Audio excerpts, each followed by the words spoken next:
রানীমা, আপনার হুকুম মতো এই অজগর সাপ অনেক খুঁজে গভীর জঙ্গল থেকে ধরে এনেছি। বাহ বাবা, কি সুন্দর দেখতে! শরীরটা একেবারে চকচক করছে। মহারাজ, রাজকন্যার বিয়ের ব্যবস্থা করুন। আমি আর দেরি সইতে পারছি না। না না না, তা হয় না।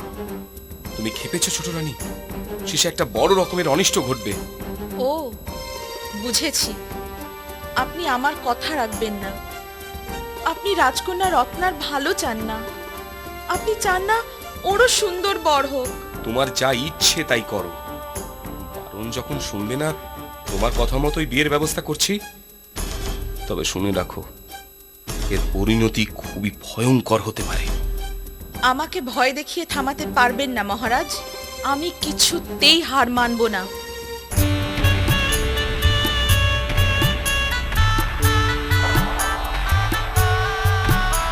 কি হলো বলো তো ছোট রানী?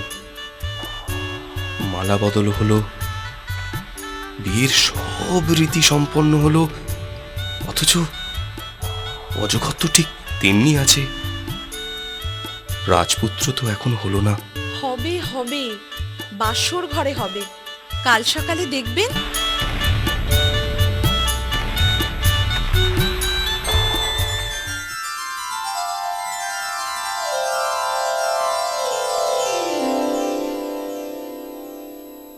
রত্না, ও রত্না, দরজা খোলো মা, অনেক বেলা হলো। ও রত্না। কিরে বাবা, সত্যি কোনো অনিষ্ট হলো না তো? সারা শব্দও নেই, দরজাও খুললো না। ওগো, ওগো, কে কোথায় আছো? দরজা ভাঙো, দরজা ভাঙো এক্ষুনি। এ কি কাণ্ড! রাজকন্যাকে গিলে খেয়েছে। ও আমার একই সর্বনাশ হলো গো। আর কেঁদো না, আমি জানতাম অনিষ্ট না ঘটিয়ে তুমি থামবে না। আর দেরি নয়, আর দেরি নয়, এক্ষুনি সাপটার গলা কেটে রাজকন্যাকে উদ্ধার করি।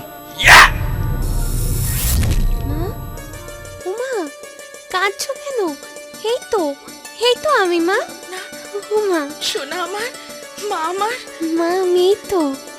আমি আমি আমার সব ভুল বুঝতে পেরেছি মহারাজ। বড় রানীকে এক্ষুনি খবর দিয়ে রাজপ্রাসাদে ফিরিয়ে আনুন। আমি তার পায়ে ধরে ক্ষমা চেয়ে নেব।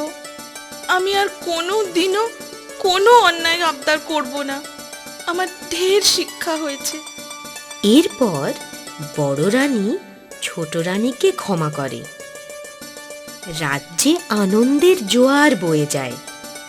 রাজা, রানী, রাজকন্যা, প্রজা সকলে সুখে শান্তিতে বসবাস করতে থাকে।